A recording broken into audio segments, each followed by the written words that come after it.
Let me ask you, congregation, have you been looking? Have you been searching? Have you been praying for a podcast about Kentucky basketball and football? A show that will speak to you. A show built for you. Something powerful, fun, real, raw, and opinionated. Well, baby, open up your ears as we open up our minds. Let's do this, baby. Let's do it.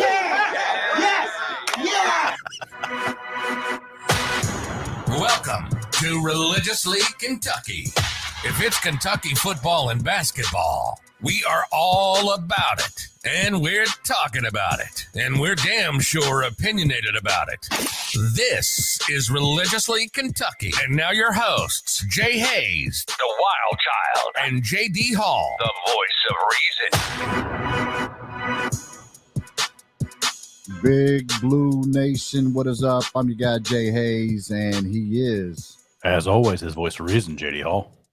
And we are Religiously Kentucky. Took some Let me ask you. time off. Yeah. It's been a couple We weeks. took some time off. Yeah. Our vacations kind of overlapped, but not perfectly. So right. I went on vacation, and then you went on vacation a couple days later. Yeah. So and we're back. We're back. Back in the saddle again. But there's no action going on, but a lot going on. And we're a month away from Kentucky football, a couple weeks away to get a taste of Kentucky basketball in the Bahamas. Like we're zeroing in on the action. Right. Yeah. The meat and potatoes of what we do is getting ready.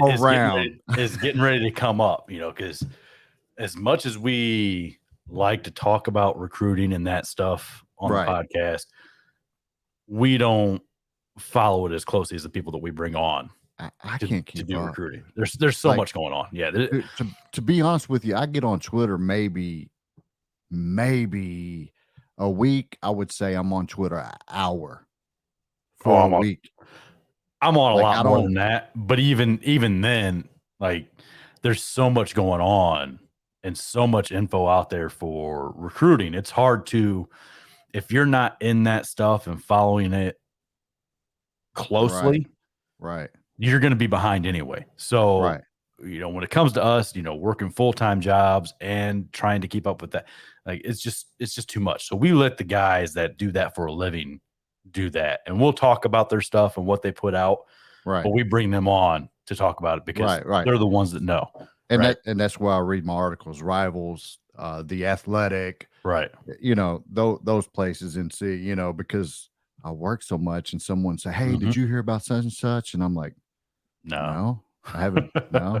They're like, "Damn, don't you got a Kentucky podcast?" Right. Like, yeah, well, but I hadn't been working my ass off all week, but so we follow those guys, and Justin Edwards, big time. Cal is Cal back, or is he left, or what's going on there? Cal never left. Right. So to talk about that situation a little bit, as far as whether Cal lost it or whatever, I will agree that he probably got a little comfortable. Yeah. And he thought that no matter who he had as assistants, nothing was going to change. Right. So that's when you have guys like Tony Barbee and you have Joel Justice and those guys on your staff not really doing what's expected of them. Right. They were great at making first contact and building those early relationships to a certain point. Right. But you've got to be closing. You've got to be closing that recruitment the entire time you're recruiting. And they just weren't great at it. And now you've seen over the last couple of years with the changing of the staff, you replaced Barbee and Justice with Antigua and Chin. Didn't really see much come of that last year. Right. Maybe Ty, maybe. But there wasn't a whole lot from that change for last season. this year in this class coming up, you're starting to see the fruits of that change coming through. You know, you've already got Dilly committed, you got Justin Edwards committed. I think there's like 12 future casts and crystal balls in now for DJ Wagner. Yeah, you got Reed Sheppard committed. Reed Sheppard, and let me say real quick to Matt Sack, mid sack, you know, the kid jumps a couple passes, and now he's just a defensive phenom on a team that was put together 24 hours beforehand. Like, come on now. But I get it, and I love to see it. I love to see it, but I've seen Reed Sheppard. I think you are leaning towards the negative side for Reed, so you're not disappointed.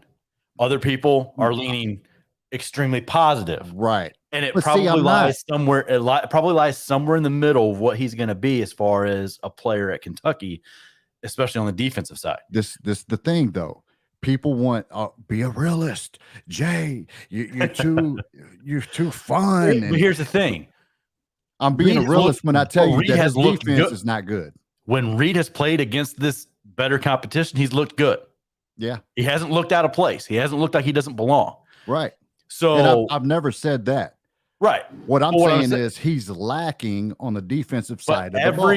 Every player that you look at coming out of high school is lacking in some area. Right. And we're talking about D1 college basketball. And defense is something that you can still learn. Right. Right. And he's gotten a lot better from when I've made. And when you're talking about playing in the type of competition he plays out there, right, and at North Laurel, he doesn't have to be at that elite level. Right. So well, I mean, because I've seen some games around Kentucky, and let me tell you, some non-known players with absolutely zero stars went ham on Reed Sheppard. So, but again, that's a fact. You don't have to play defense at that level. Right. It's not, and if you're somebody that's as athletic as he is, you can learn to play defense. Right. Because it's a mindset. Playing defense is a mindset. And that's one of the great things about Justin Edwards' game is he's a great two-way player. He's great on offense. He's able to get to the paint. He's a decent three-point shooter, but he's also really good on defense. Right. And he's really aggressive on defense. Well, I told people about Reed Sheppard about that. They're like, why are you? I'm like, man, I love Reed Sheppard. I mean, like he's a bucket. Right. But I'm telling you what I saw slow feet. I saw not good defense. So, and now I'm seeing better defense. Right. Like you said, the mindset is changing because I'm sure he's talked to Cal. Right. And Cal's like, dude, this is the one thing that you really need to work on. Right. If you're going to want to play for me, is your defense. If Cal saw the same thing that you say you're saying, seeing. Well, I mean, he's a hell of a coach, so I'm sure he did. Yeah. But you add Justin Edwards to Reed Sheppard and Dillingham. Yeah. That's a nice start to a class. And now, you're the perceived leader again for DJ Wagner. Yeah.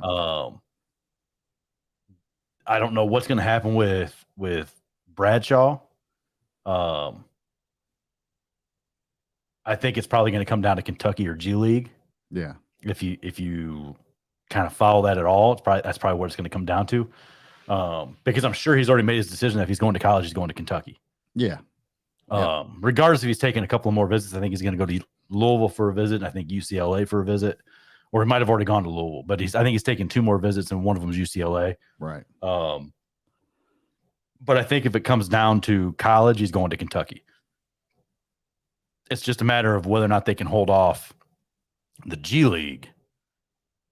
If the G League is really pursuing Bradshaw for a spot. Yeah. Because I don't think they've offered him a contract or made an offer to him at all yet. So until that happens, you kind of got to just think that that's just something that's in the background right now. And that's what's kind of clouding his judgment about what he wants to do.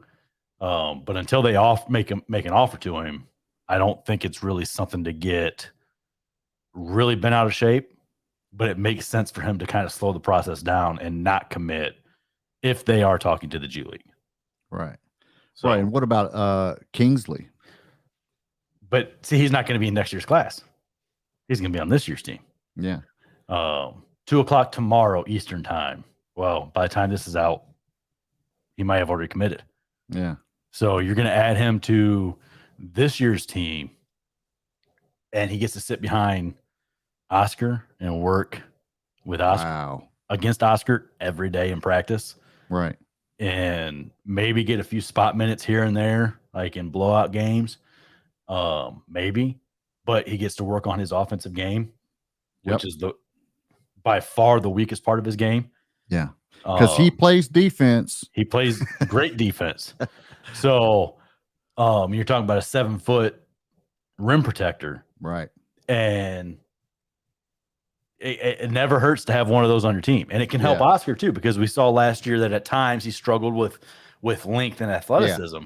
Yeah. If he's going up against a guy like that in practice every day, that's going to help Oscar too, because he's going to be used to going against that length. Right. He's not going against guys that are the same size as him, like Lance Ware or much less strong than him and Damian Collins, where he can just kind of throw a forearm and it knocks him 15 feet back. Right. You know, he's going to be going up against somebody that's longer and stronger than what he's been going up against in practice so far. So adding him to this year's team, I wish they could get him quick enough so that he could go to the Bahamas and maybe run with him a little bit down there. Yes. But it doesn't sound like he's going to be able to get on campus in time to do it, because I think he's back over in Africa is where he's doing this announcement from, at the NBA academy or whatever he went to over there. So I think that's where the tweet that I saw earlier today said he was at. So getting him back from that in time to go with him to the Bahamas is going to be rough. So, but all of a sudden you're looking at a team that was maybe a little thin in the front court to, you're adding a kid that's pretty raw offensively, but he's a piece that you didn't have before. Like you didn't have that type of guy who was just a 7-foot, just behemoth in the paint. And now you've got that guy on your bench, at least as an option if he's absolutely needed. Well, who can learn and add monster minutes next year. Yeah. And adding him now, so that's kind of a safety net too for Bradshaw, because now you get a kid on campus a year before you actually need him, and he gets to work in your program, and he gets to work in your strength and conditioning program, and he gets to learn from one of the best players in the country, and then possibly come into a starting role next year. Yeah. You know, Oscar's still got another year if he really wants it. He's still got that COVID year left. Right. Oh my gosh. So could you imagine bringing back the National Player of the Year 2 years in a row? I mean, I'm not saying he's going to win the National Player of the Year this year, but bringing that kid back to college 2 years in a row after he won National Player of the Year, money together. Like it'd be crazy, right? And it's, I know it sounds crazy, but that option is still there for Oscar. So there's no matter how slim it is, it's still there. That potential's still there for that to happen. Yeah. Same thing with Wheeler. Like he's still got that COVID year left. So you have the potential of bringing back your senior point guard and your senior center who was National Player of the Year and led your league in assists. So what you're saying basically is back-to-back championships. I'm not saying that. You might be saying that. You might be saying I just heard that. I'm the voice of reason. The voice of reason isn't going to say something like that. Well, hey, I'm going to say it because I am who I am. And unless you don't play defense. But no, the Bahamas, we get a taste of the Cats in a couple weeks. Looking forward to that. Big Blue Madness is back on this year. Yep, with the camp out. Potentially could be some big stars show up. I mean, there's rumors out there. We've been seeing that. The Kanye, Lil Wayne, Drake. You know, we see those things. You never know until you're there and like somebody walks out and you're like, holy shit. You doing the camp out this year? Yes, I do the camp out whenever they have it. I'm doing the camp out. So I'll be out when there. is the camp out? Well, they haven't come out and said, but it's always the last week of September. All right, let me look at my schedule here. So the last week of September, I work. Yeah, it's the last week of September is usually when the camp out is. Now, things have changed, and we've seen that it could be different, but going off of how it's always been, it's the last week of September. Mm-hmm. So, but they haven't come out and said yet. So. Right. But it'll be nice to have Madness back at what Madness is and what it's supposed to be. It's a fan event. Right. So having the things there so that the fans can interact and do the things they've always done for Madness, leading up to Madness. Right. And things have changed though. With COVID, used to, say, hey, sign this, I'm a ball. Yeah. Right. I'm sure that, and plus with NIL, things have changed with that as well. I'm sure you've been saying that for a couple of years. See, I don't at school sponsored events, I don't think they can charge people for autographs. No, but the player can say no. The player can always say no. Right. The players can always say no. I want $20. But here's the thing. Do you think at a school sponsored event for the fans and you bring these players out, do you think they're going to say no with their coach there? I mean, I'm sure there's one or two players around the country. Right. That'll say no, absolutely not. I don't think Kentucky's players will. No. I don't think Kentucky's players will. I think they realize and they know how important the fan base is to them. Right. And not just like on a personal, but as far as their success and what they're going to do going forward with, you're gonna their career. Right. You're going to if you piss these fans off, and we talked about this when NIL first came out. Yeah. If you piss these fans off at these type of events, do you think they're going to come and spend $75 or $100 if you do an autograph tour? Right. No, they're not.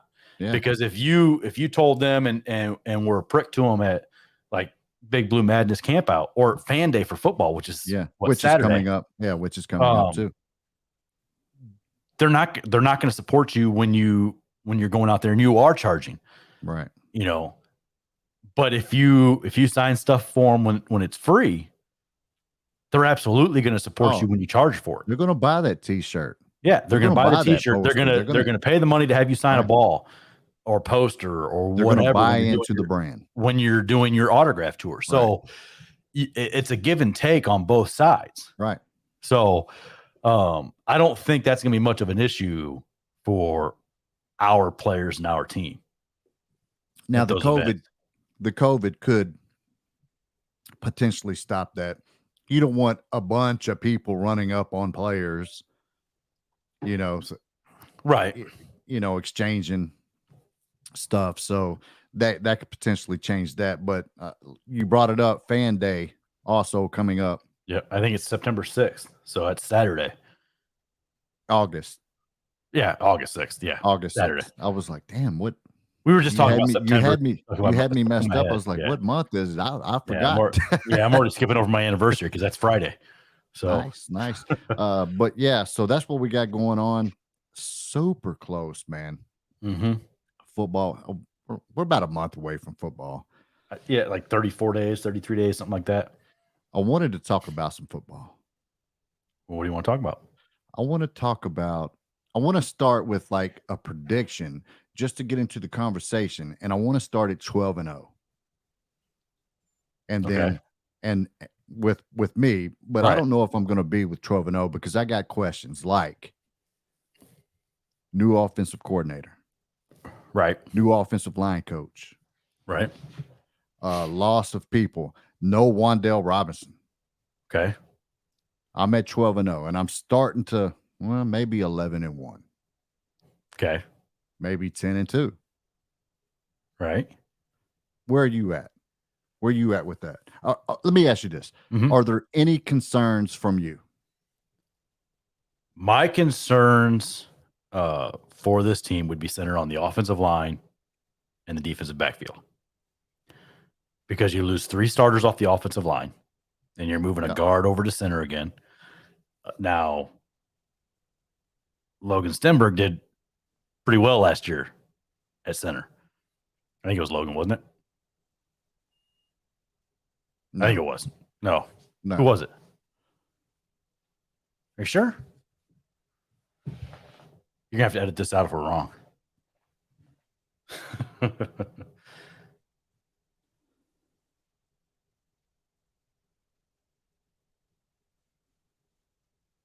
As we're both looking this up on our phones. I know.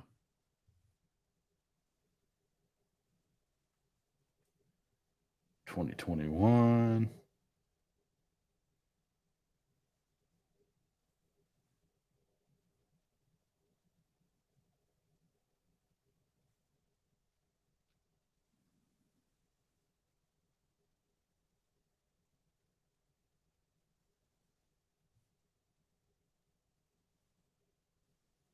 Yeah, I don't even know. Yeah, I'm not for sure. Because it's showing. I'm not even seeing the name that I would recognize at center. Because it wasn't. It was the kid that got the fumble touchdown. Luke Fortner. Yes, That's who it was. Yes. Couldn't think of his name for shit. I knew it started with an L. Okay. So you're moving a guard to center again with Eli Cox like you did with Luke Fortner. Right. Now you can edit out all that other stuff. Yeah. Cox got a touchdown is who I was thinking. Yep. Yeah. So, and he was having a hell of a year before he got hurt. Yeah. So, but you're expecting him to have the same type of impact and ease of moving over to center that Fortner had. But you're also replacing both your tackles. Now, I think I heard Van talking about, Jeremy Flax. And part of his issue last year when we saw him come in and struggle was because he was penciled in as a starter before Rosenthal got there. Right. And then just kind of mentally, he might have checked out. And now that he is firmly entrenched as the starter at tackle, he's playing to the level that was expected of him. Right. But you're replacing both tackles. So you got to expect some growing pains there when you replace both your tackles, of not quite being up to the same level of a Darian Kennard or Dare Rosenthal. Right. So, and then as far as your defensive back, you lost Vito to the ACL tear, which is a huge hit to your defensive backfield. But you did bring in guys who have a lot of length, yes, a lot of experience in the SEC. When you're talking about what was it, Keydron Smith from Ole Miss, and then London Kraft, who just transferred in from Mississippi State as a walk-on. Yeah.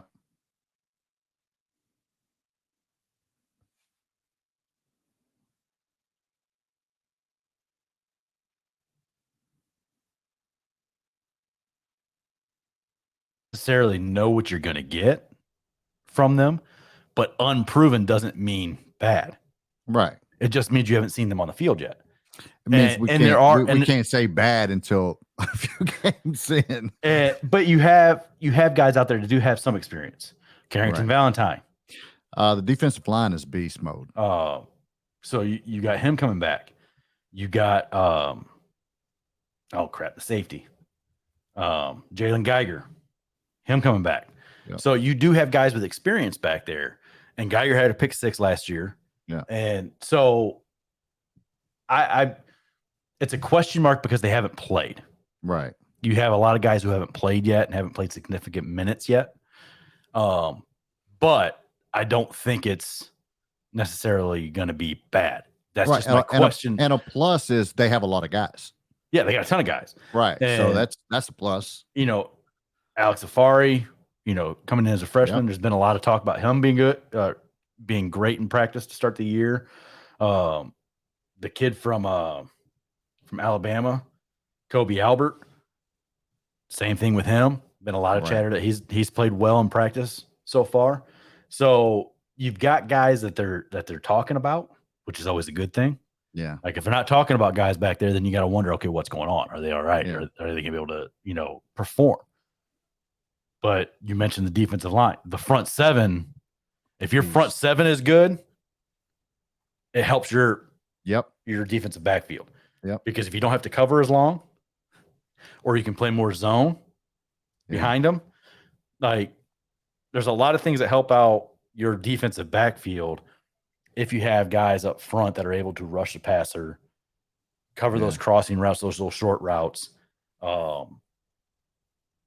think this year, as long as Ox stays healthy and Justin Rogers takes the leap and performs the way that we all expect him to, that defensive line is going to be nasty. Yeah. And then you got Jordan Wright, you got JJ Weaver, Trevin Wallace, Derek Jackson, and that's why I'm leaning Jaquez Jones, DeAndre Square. I'm putting more trust into the defense than I am the offense. Right. Now you mentioned the offensive line, and you mentioned Wan'Dale Robinson. Okay. The problem with our receiving core last year is it was top heavy. Once you got past Wan'Dale, I mean, you had Josh Ali, but he wasn't at the same level as Wan'Dale. But once you got past Ali, who was there performing at the wide receiver spot? You had a lot of young guys who weren't getting time on the field. And you also had a quarterback who was really comfortable with that one guy. Looking one direction. Right. Which made sense because he always performed. He came through in the clutch for Will Levis. But then you question your quarterback. But you got a quarterback who's a first-time starter in the SEC. Right. And he even admitted as much on First Take this week. There was stuff that he didn't do because he was a first-time starter that he needs to learn, he needs to get better with.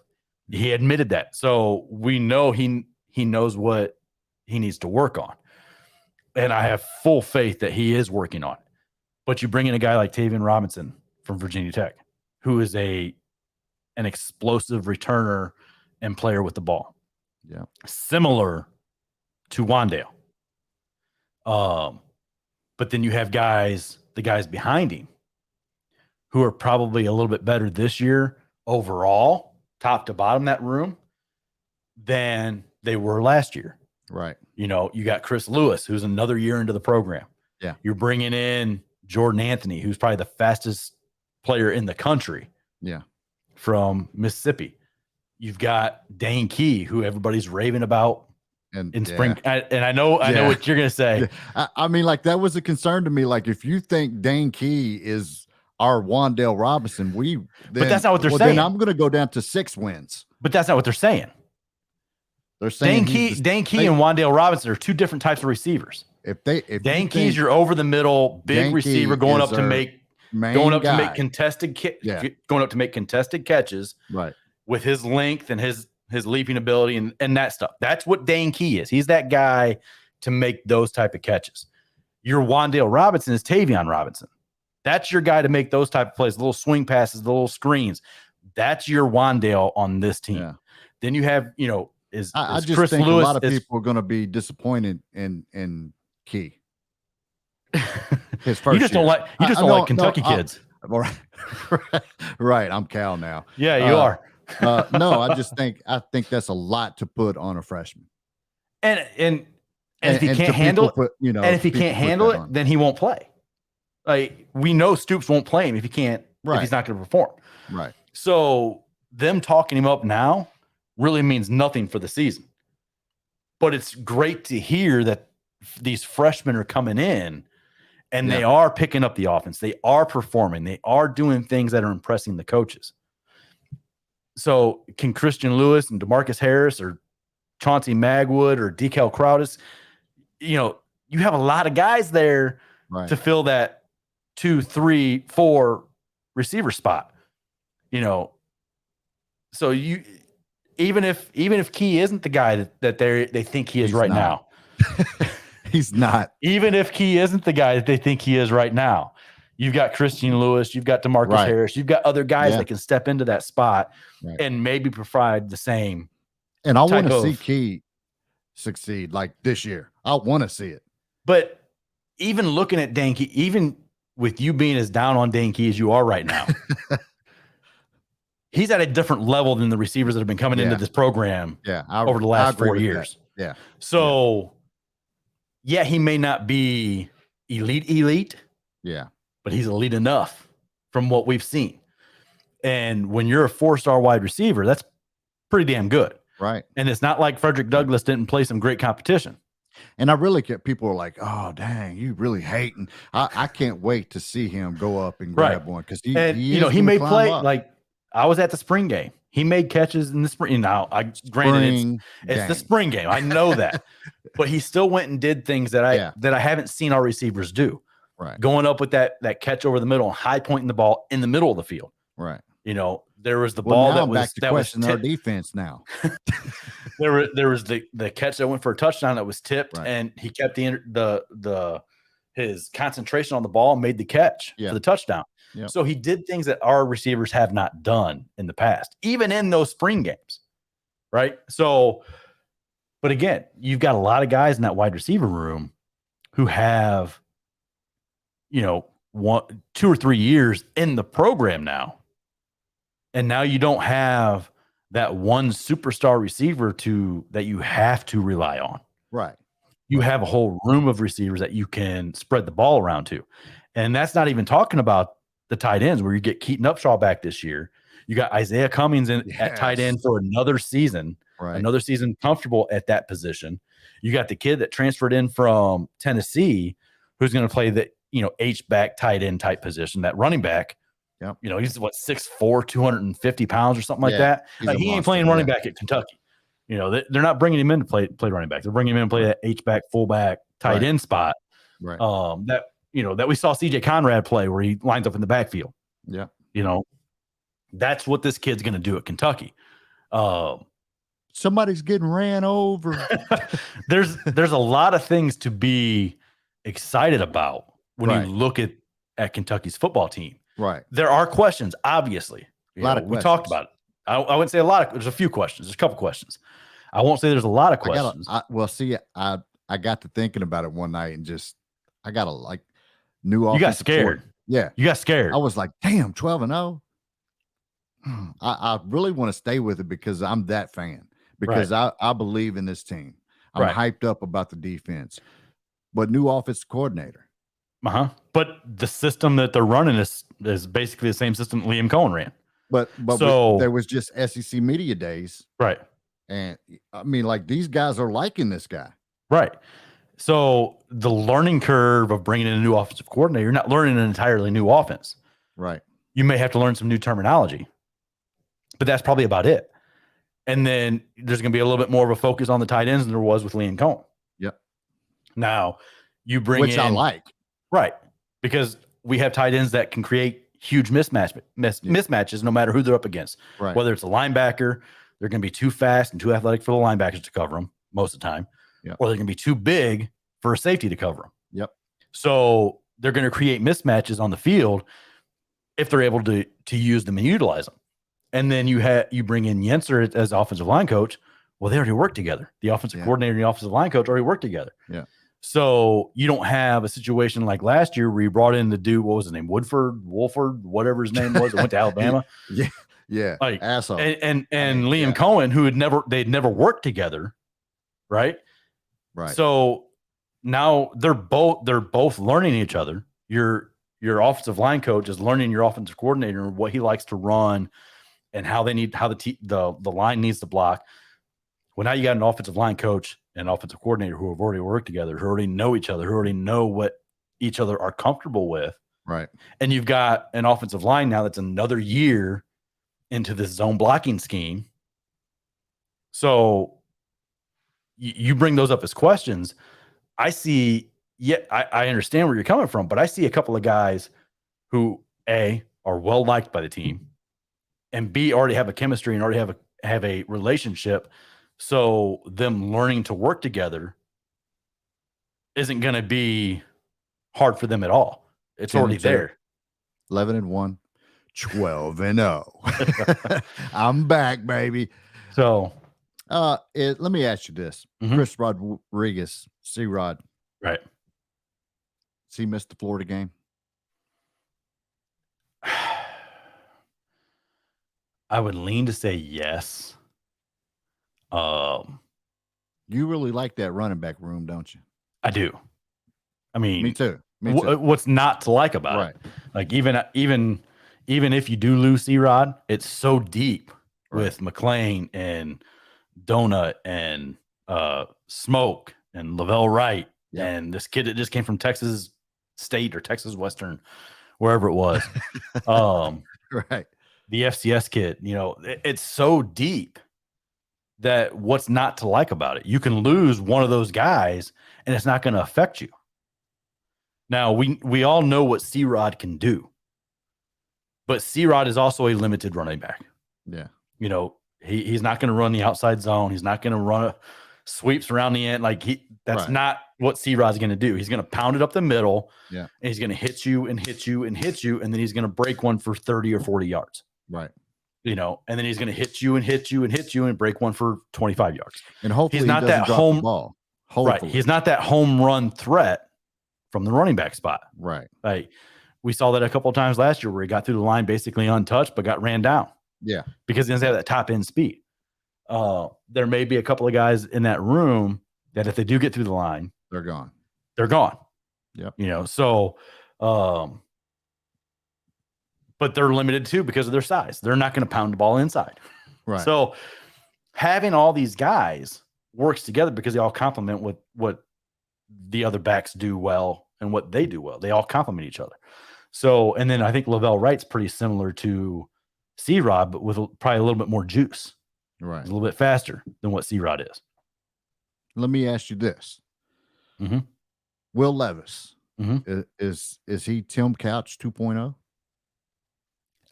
No. And and I don't say that because I'm down on Will Levis, but Tim Couch threw for like 5,000 yards his senior year. You know, like Will Levis isn't throwing for that many yards. Well, let me say you put Levis on the Tim Couch team, and you put Tim Couch. He would have done what Tim Couch did because of the way he threw the ball. Because of the way he threw the ball.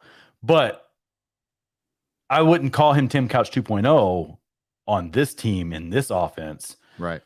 Because of how it's gonna be ran. Like Tim Couch didn't run the ball either, right? So and Levis is gonna run the ball. Yeah. Levis is jumping over, running over, right? So, but I expect 3,400 yards, 30 plus touchdowns, less than 10 interceptions. That's what I'm expecting from Will Levis this year, right? And we would have seen less than 10 interceptions last year had it not been for tipped balls, right? You know, so and he put the onus on himself in that first take interview about his interceptions. You know, he brought that up. He's like, "Yeah, you guys have the numbers right down there. 13 interceptions. That's too many. I got to work on my timing and seeing what the defense, seeing what the defense is running." He's like, "But my first year as a starter, so he acknowledged that he had issues and knows what he needs to work on." And that's all you can expect from your senior quarterback is that he knows what he has issues doing or had issues doing the year before and is committed to working on them. Right. So with this discussion, this talk, this conversation, where are you at? Because you seem a little more up on this team than say a month ago when we were talking about it. You seem like you might be pushing 10-2 maybe. I don't think I've changed. Seems like I don't know. I don't think I've changed. But I'm saying 10-2 wouldn't surprise me though. Right. Are we content with 10 wins? Or is it time to move on past that and win the East? Of course, always time, but it's always time. But again, you're trying to overtake teams like Georgia who bring in 10 or 12 5-stars every year. Yeah. All over. And that's hard to do. That's really hard to do. When you're recruiting 3 and 4 stars. But if this staff can get over the hump and start getting more of those 5-star guys, those high-end guys to commit and not just visit. But the first step is getting them to visit. Right. So they've got those guys coming in. Now it's just a matter of being able to close it and win over those recruitments over the likes of Georgia and Alabama and, Clemson and all these name programs from the last 10 or 12 years, Ohio State, you got to start beating these schools out for those guys. Right. Because the majority of those 5-star high-end players are going to those schools. Yep. So you've got to start beating those schools for those players to really take the next step. Now you can get close. Yeah, you have to beat Georgia. You have to beat Georgia, then get those guys on. You have to, but for us to get to that point where they're winning the East, you're going to have to beat Tennessee. Yep. Which they didn't do last year. Yeah. Now we know that one game doesn't make a season. We know that Kentucky still had a better season than Tennessee. Right. Tennessee fans, on the other hand, think one game makes a season. So we don't have to necessarily beat Tennessee to win the East. Right. But if you're going to win the East, you can't lose to Tennessee and lose to Georgia. Yep. You've got to win both those games. You're not going to win the East with more than one loss. It's not going to happen. So I think they can do it. It's just a matter of, will everything come together so that they do it. Yeah. Well, I'm saying this year. I'm saying this is the year we beat Georgia at Kroger Field. You have your best quarterback you've had in 10 years since Audrey Woodson was there. You probably got the best overall defensive line and linebacker talent you've had in a long time. Yep. You've got the best running back room you've had in a long time. There's a lot to like about this team for them to be able to take that next step and get over that hump and win the East. But they got to put it all together. Like, everything's got to come together. You've got to get the solid quarterback play, the elite level quarterback play from Will Levis. You're going to have more than one wide receiver be really impactful. You're going to have at least 2, maybe 3 guys that are impacting the game when they are throwing the ball. You've got to have your running backs being productive. You've got to have your defensive backfield being able to make plays. Right. Not necessarily make tackles, but they've got to be able to, you've got to get some passes defense. You've got to get some interceptions, which they didn't get last year. Right. So you've got to get that stuff out of your team to get to that level and to get over the hump. We know they're close. We saw how they played against Georgia at Georgia last year. It's close, but there's still that separation. There's still that fact where you've got to play a perfect game, and you needed Georgia to make a lot of mistakes in that game to be able to win that game. Yeah. But you were close. Yeah. So very close. You can see that the gap is narrowing between the teams like Georgia and Alabama to Kentucky. Right. But are they there yet? That I don't know. I feel like Can it happen? Can it happen? Yeah, it can. Missouri won the East 2 years in a row when they first joined the league. Right. So it's not crazy to think that Kentucky can do the same thing. But you've got to have things go your way. You've got to have everything go your way and fall right for you to take that next step. If maybe your team's not exactly 100% ready to take that next step, which they probably aren't 100% ready to take that next step yet. But they're close. Yeah. And once you get close, anything can happen. Yeah. I'm feeling so much better. The voice of reason, answering the questions, settling my fears, almost like you're a Big Blue Nation psychiatrist for me. I wouldn't go that far. Making me feel better. Don't come to me with all your BBN problems. I can't fix them all. Hit JD up. No. But I'm feeling good about it. What else we got going on? I don't know. Eastern Kentucky. Yes. Flood Eastern victims. Kentucky. A lot of bad. I mean, the pictures that were coming out of Whitesburg and Heineman and Hazard. Yeah. Like, it was crazy to see those pictures and those videos. Right. And I went to my uncle's house. What's today? So I went to my uncle's house. I think it was Thursday or Friday. and my grandparents are from Whitesburg, just like your family's from Whitesburg. And so I went to see him. He's been having his own health issues, so I wanted to go check on him. But I also wanted to see if he had talked to any of his any family that was still down in Whitesburg, and he hadn't heard from anybody yet. Not necessarily, because they were missing or anything like that. Just, but he told me at that point the water had gone over the bridge in Whitesburg. In the last video I had seen, it was, a foot or so below the bridge. Right. And now it was over the top of it. We've got another relative that I think lives in an apartment down there, downtown, and the water was just a couple of feet below her apartment, and her apartment was on the second story. So it's crazy to see that stuff coming through and not being able to do anything about it. Yeah.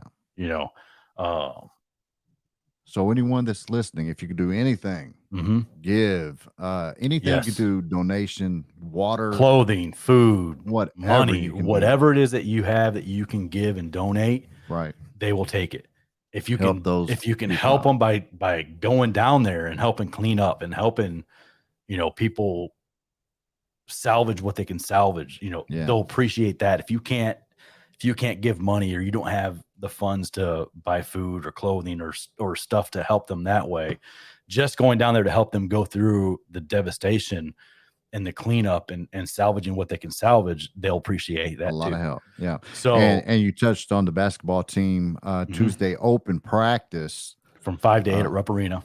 And that's going to benefit Eastern Kentucky. Yep. They're having I believe a telethon going on at the same time. So I know we're, a little over a week away, 10 days away from games in the Bahamas, but this, if you're in and around Lexington, it's a chance to go in and watch practice and get a glimpse of what the team is going to be like, while also being able to help out those in southeastern Kentucky that have been ravaged by these storms and this flooding. Right.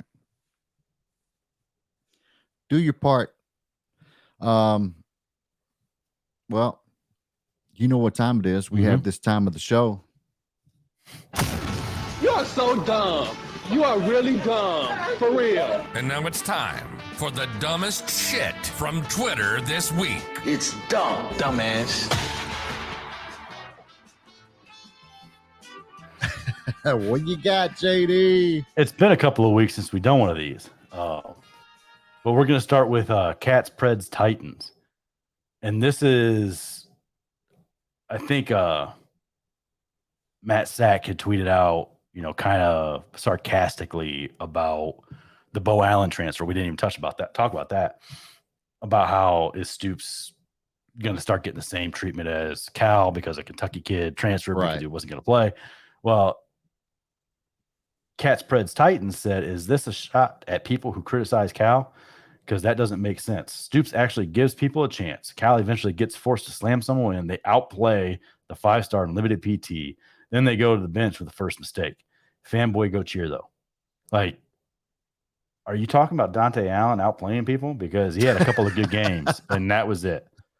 Wowzers. And not Chin Coleman, or definitely Chin Coleman now, came back with Dante Allen had the lowest PPP in all of college basketball. He was literally the worst defender across 358 Division I teams. He wasn't just bad. He was historically bad. There's a reason no big schools offered him in the portal. Yes, we wanted to see Dante Allen succeed. Yes. But he just was not able to do it. Right. And when I another time when I was saying, even before he got there, about his defense, people was like, you're a hater. I'm like, but what here's happened the thing. to being a realist? He would have played even with that bad defense last year if he could have shot the fucking ball. Right.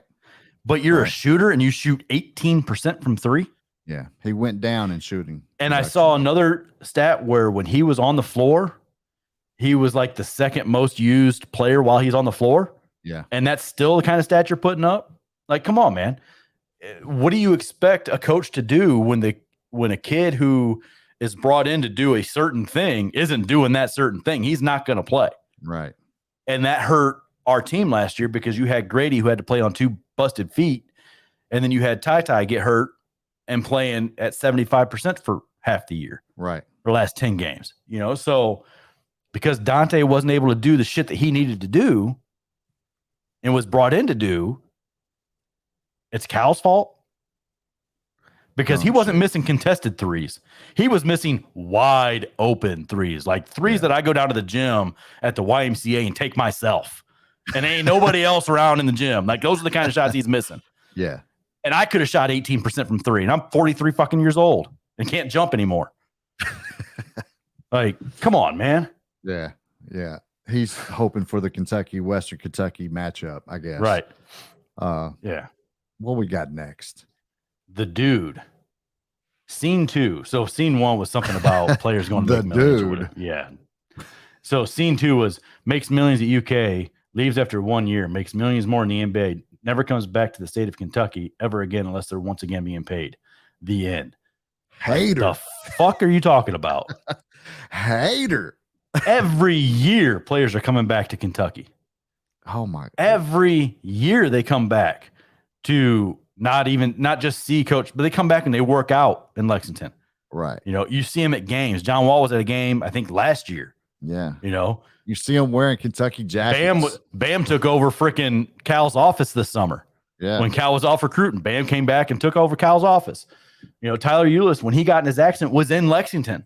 Yep.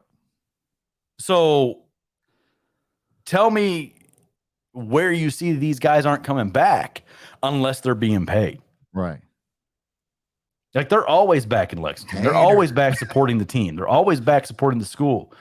You hear them do nothing but talk about Kentucky, you know, in interviews. I'm going to go out on a limb here and say that he probably hates NIL. Oh, God, yeah. Most this is likely. definitely one of those guys that hates the NIL. Yeah. I don't want nobody to make nothing. Right. Next one. Let's go. People.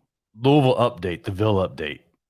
This is why we're the superior program. Calorie Club Kyle Perry doesn't even have his players focus on basketball. Sidney Curry is going to abuse Dweebwee in the paint. Now, Kentucky basketball put out a tweet of Oscar playing soccer with a basketball. Right. Which was from last season, right? Now, this does kind of sound like a sarcastic troll tweet. Right. But I still wanted to send it to you because it's bullshit. It's bullshit. Like, but it's not so crazy because it's not like we haven't seen our own fans say this kind of same stupid stuff. Right. Talking about the half court shot. Yeah. Right. So this is along the same lines of that. Even if this is maybe just, you know, like you thought, you know, somebody creating this account just to put this stupid shit out there. Yeah. You know, but it's just a stir up. That's all it was. But I just thought it was kind of funny. It just sounded like one of those troll, you know, sarcastic tweets. Like one of our fans created this account and then put that out there just to do it. Yeah. And finally, there's some dumbass people out there in this world, man. Yeah, like, so Matt Jones, we all know how he feels about 15 to 18 foot jump shots. Yeah. But Kentucky basketball put out video of Oscar just stroking those 16-foot jumpers. Right. Like, didn't miss. Yeah. And so he tweets, can we back it up 2 feet? Oh, yeah, go ahead, back it up 2 feet. So he's standing on the line of the top of the key, not even behind the three-point line. So make a 16-foot jumper 18 feet? First of all. Second of all, how hard is it to understand that mid-range jumpers belong in your offense? They provide you something that other shots don't. Like, if you can't get all the way to the rim, you need to be able to hit a mid-range jumper. If you're not comfortable shooting the three or you don't have the range to come out to the three-point line, you better be able to hit that 15 to 18-foot jumper like Keon was doing last year. Right.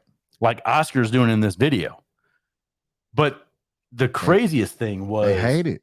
They hate it. Some of the replies, man, were just like, you're wanting your National Player of the Year center who dominated in the paint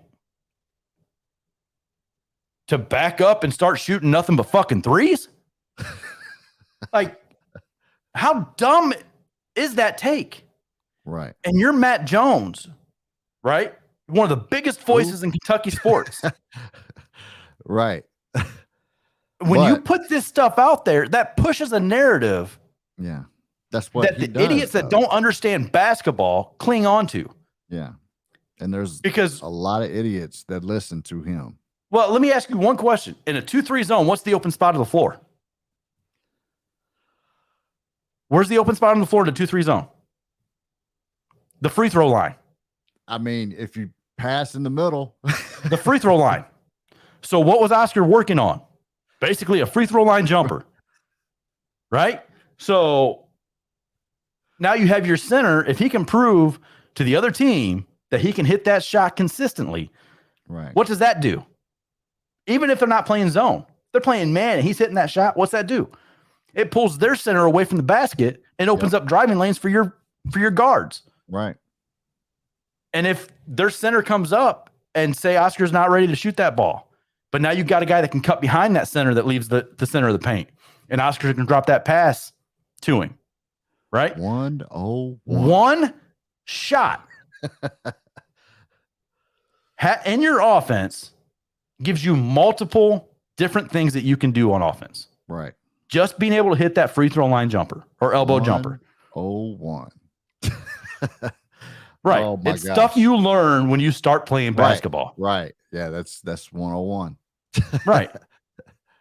But you still want to keep pushing this stuff. Yeah. Yeah. He does. It's crazy. And there's a lot of fucking idiots that buy into it. Yeah. And when you have 250,000 followers or whatever it is he has, a lot. There's going to be a lot of dumb people that keep retweeting this stupid bullshit. Yeah.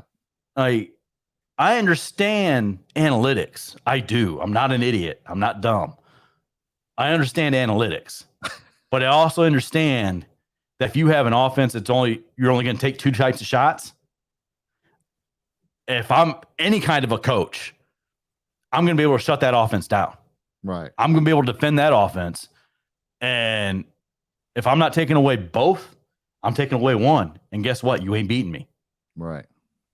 And we saw it the last 2 years with Alabama and Nate Oates. Yep. I was fixing to say Nate Oates is, yeah. It's threes or layups with Nate Oates, and guess what? He went to the Sweet 16. Yep. So I don't give a shit if he won an SEC conference title. I really don't give a shit if you won a conference title. Because you can win a conference title that way. But much beyond that, you're not winning anything. If all you rely on is threes and layups. You're not the Golden State fucking Warriors. and tell me, did the Houston Rockets win anything with James Harden shooting nothing but fucking threes? Zilch. Nothing. Not a damn thing. They were horrible, actually. They were terrible. So James Harden put up a bunch of points, but that was it. Yeah. They won a lot of regular season games, and that was it. They got into the playoffs and yeah. Me. Yeah. Okay. They shit the bed when they got to the playoffs. And that was the dumbest shit from Twitter this week. It's unreal, man. Yeah, it's crazy. It's unreal out there in the world. Yeah. But man, I'm excited. Like we said, Kentucky football is a month away. Get a little taste of Kentucky basketball here in a couple weeks in the Bahamas. And open practice Tuesday, man, to benefit the flood victims of Eastern Kentucky. Yep. If you could do anything, and man, speaking help those folks. Of that, I saw a lot of stuff on Twitter the last few days when those images and those videos started coming out from Southeastern Kentucky. Right. And if your first fucking thought is that they deserved it because of who they fucking voted for, you're a bigger piece of shit than any one of those people they voted for. Right. Because nobody deserves what they're going through right now. Right. And I'll be goddamned if I'm going to let people trash my people on fucking Twitter who have lost everything, lost lives. Right. Because you don't like who the fuck they voted for. Real pieces of shit out there, man. Like, and they always hide behind a picture. It's always an anonymous photo, or Always. they never put their fucking name on it because they're fucking cowards. Right. That's what a coward does. And you know what would be better? Instead of saying they fucking deserved it, get in your fucking car and drive down there and help these people. Yeah. Because maybe if you went and you helped them, maybe they'd vote the way that you want them to vote. But still, it doesn't fucking matter who they voted for. Yeah. It has zero to do with what's going on down in southeastern Kentucky right now. Unreal. I don't give a shit if you don't like Rand Paul or Mitch McConnell, because I don't like them either. But guess what? I'm never going to say somebody deserves something because of who they voted for. This is a whole different thing. Yep. Than the political bullshit. Exactly. So me with all that bullshit saying they deserve what's going on, or that it's their fault because they built their houses where they built their houses. Right. Like, man, if I could have fought every one of them motherfuckers, I'd have been in the middle of a fucking ring like it's fucking WrestleMania and Royal Rumble. Like, I would have came off top rope and drop kicked somebody's dumb ass.